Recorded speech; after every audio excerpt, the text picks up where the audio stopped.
আসসালামু আলাইকুম প্রিয় ভিউয়ার্স, আশা করি আল্লাহর রহমতে যে যেখানেই আছেন ভালো আছেন। আজ আমি স্পেশাল একটা মশলা বানিয়ে দেখাবো।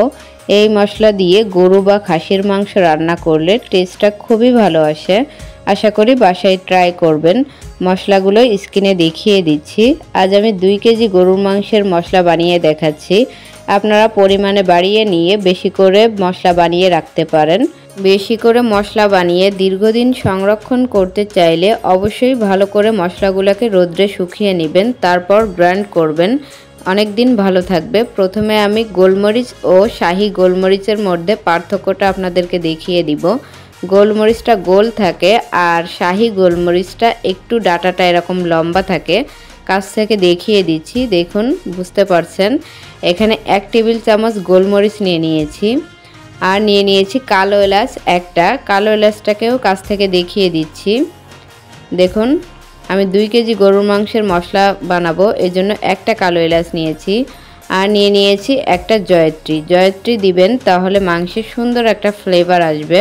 6-7টি সাদা এলাচ, 2টা তেজপাতা, 1 টেবিল চামচ শাহি জিরাটা স্বাভাবিক জিরার থেকে বেশ চিকন থাকে, 2 টুকরা দারুচিনি, একটা জয়ফলের অর্ধেক নিয়েছি। আপনারা চাইলে 1 টেবিল চামচ নর্মাল জিরাও অ্যাড করতে পারেন। মশলাগুলোকে না টেলেই গ্রাইন্ড করব, আপনারা চাইলে টেলে নিতে পারেন শুকনা খোলায়। এখন সব মশলাগুলোকে একে একে গ্রাইন্ডার জারে নিয়ে নিব। দিয়ে দিলাম 3 টুকরা দারুচিনি, একটা জয়ফলের অর্ধেকটা নিয়েছি।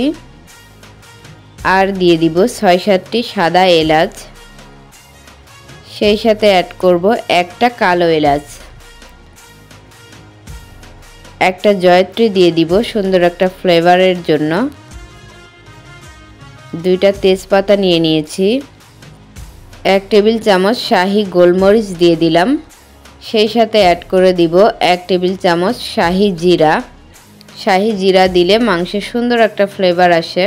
সব মশলাগুলোকে গ্রাইন্ডার জারে নিয়েছি। এখন গ্রাইন্ড করে নিব।